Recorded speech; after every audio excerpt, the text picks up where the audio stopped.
नमस्कार मंडळी, लग्नाची बेडी या मालिकेच्या आजच्या भागात आज आपण बघणार आहोत. सिंधू सावी आणि विनूला समजावत असते की चला बरं आपण आपल्या रूममध्ये जाऊयात, कारण राणी ही दारू प्यायलेली असते आणि दारूच्या नशेत ती काहीही बरळत असते. दोन्हीही मुलं यायला काही तयार नसतात, परंतु सिंधू त्यांना समजावते, त्यामुळे दोघंही तिच्यासोबत जायला तयार होतात. मात्र त्याचवेळी राणीचं लक्ष सिंधूवर जातं आणि ती सिंधूला थांबवते. आता राणी काहीतरी गडबड करणार असं सगळ्यांना शंका आलेली असते. राणी सिंधूला म्हणते की कुठे निघालीस तू, चल बरं माझ्यासोबत. सिंधू म्हणते की मला एक काम आहे, मी जरा आले.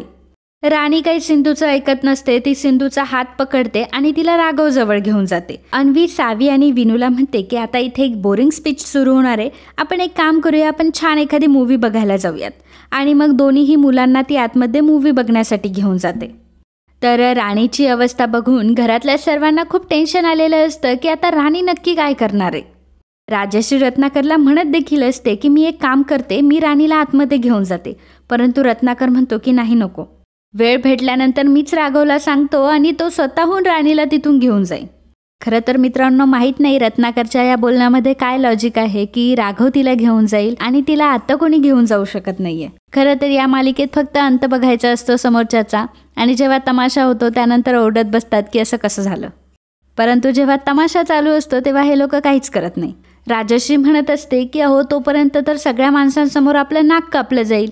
तर आपला रत्नाकर असं म्हणतो, एवढ्या माणसांसमोर राणीला अशा अवस्थेत घेऊन जाणं म्हणजे अवघडल्यासारखं होईल आणि अपमान होईल. तो म्हणजे राणी दारू पिऊन जो धिंगाणा करते तो अपमान नाहीये, परंतु राणी दारू पिलीये म्हणून तिला रूममध्ये घेऊन जाणं हा अपमान होऊ शकतो. म्हणजे खरंच जिथे लोकांचे विचार संपतात तिथून रत्नपारखी कुटुंबाचे विचार सुरू होतात.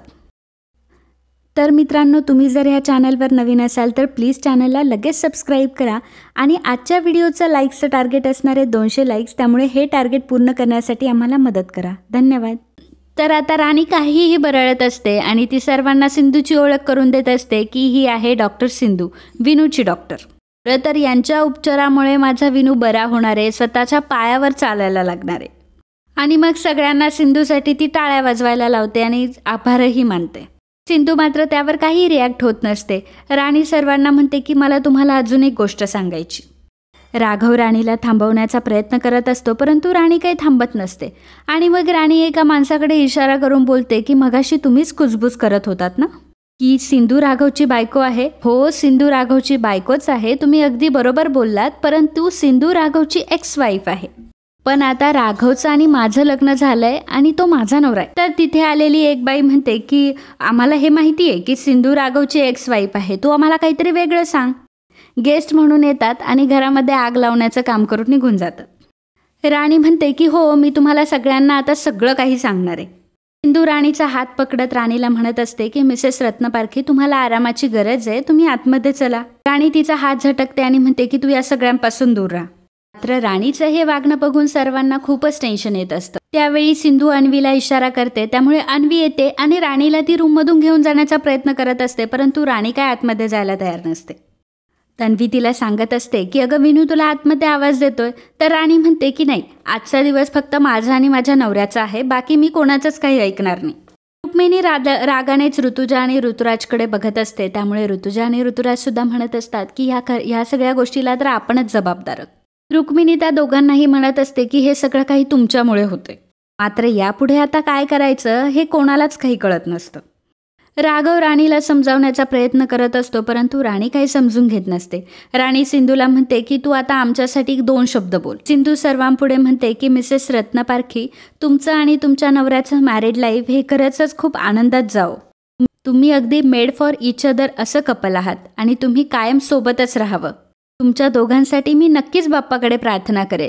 आता हे ऐकल्यावर सर्व घरातले सिंधूकडे बघू लागले, कारण हे सिंधू असं काही बोलणार हे कोणीच अपेक्षित धरलेलं नसतं. राघवचे डोळे सुद्धा नकळत भरून आलेले असतात. तर राणी सिंधूला म्हणते की सिंधू तू खरंच छान बोललीस. पार्टीमध्ये आलेले लोक सुद्धा म्हणत असतात की खरंच सिंधू तू खरंच खूप छान बोललीस. तर रुक्मिणी ऋषभला सांगते की सर्व गेस्टला जरा डिनरला घेऊन जा. आणि मग ऋषभ आणि रेश्मा दोघंही मिळून आता सर्व गेस्टला डिनरसाठी घेऊन जातात. तर सिंधू रुक्मिणी ऋतुजा आणि ऋतुराजला म्हणते की मला माहिती आहे की हे सर्व तुम्ही केलंय. मिसेस रत्नपारखींची ही अवस्था फक्त तुमच्यामुळे झाली आहे. रुक्मिणी विचारते की तुझ्याकडे काय पुरावा आहे ह्या गोष्टीचा. त्यावर सिंधू म्हणते की गुन्हेगाराच्या चेहऱ्यावरील हावभाव. मात्र हा पुरावा ग्राह्य धरला जात नाही. पण तुम्ही ह्याच गोष्टीचा विचार करा की जर ही गोष्ट घरातल्यांना समजली तर तुमचं काय होईल. त्यांचं बोलणं सुरू असताना तितक्यातच राणीचा पाय घसरतो आणि तिचा तोल जातो. तेव्हा राघव तिला सावरतो. दोघांनाही एकमेकांच्या मिठीत बघून सिंधूला मात्र फार वाईट वाटत असतं. त्यानंतर राघव राणीला घेऊन त्यांच्या रूममध्ये जातो. तर राणी अजूनही गाणं म्हणत असते. राघव तिला समजावत असतो. राणी आता बेडवर पडते. राघवलाही ती बेडवर बसण्यासाठी सांगत असते. राणी राघवला म्हणत असते की राघव, आज खरंच मी खूप जास्त हॅप्पी आहे, कारण आज तू माझ्यासाठी गाणं म्हटलास, माझ्यासाठी गिटार वाजवलीस. आणि राघव, जेव्हा मी तुला बघते ना तेव्हा मला तुझ्या डोळ्यामध्ये खूप प्रेम दिसतं, परंतु ते माझ्यासाठी नसतं, ते सिंधूसाठी असतं. ते ऐकून राघव आता आश्चर्याने राणीकडे बघू लागतो. राणी म्हणते की राघव, तू कितीही खोटं बोलला तरी तुझे शेवटी डोळे खोटं बोलत नाहीत.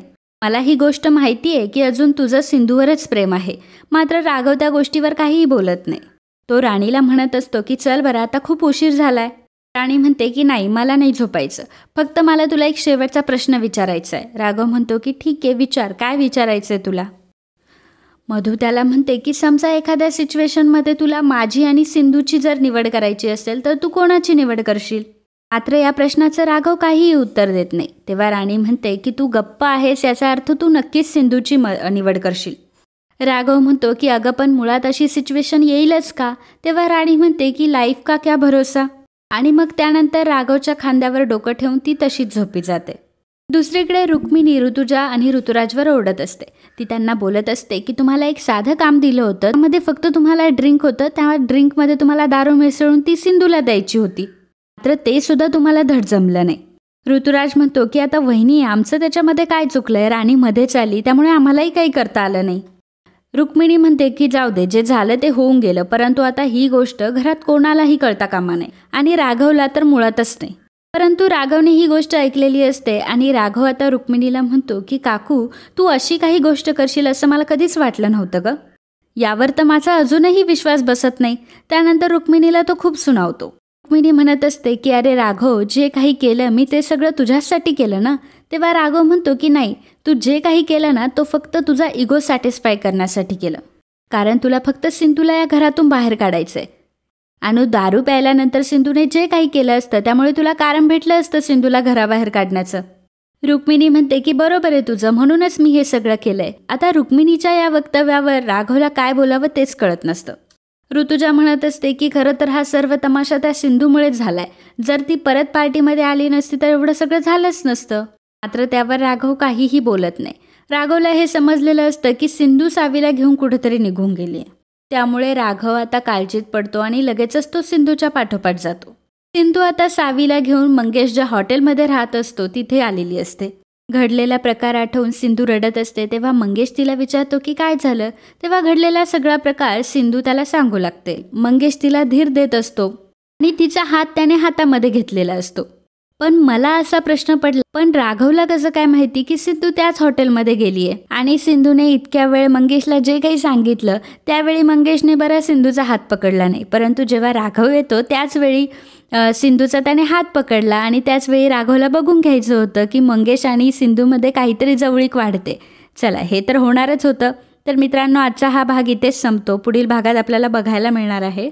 सिंधू राघवला म्हणत असते की काल घाई गडबडीमध्ये मला तुमच्यासाठी आणि मिसेस रत्नपारखींसाठी काही गिफ्ट आणायला जमलं नाही, पण आज मी ते गिफ्ट घेऊन आली आहे. परंतु सिंधू आता नक्की काय गिफ्ट देणार हा प्रश्न राघवलाही पडलेला असतो.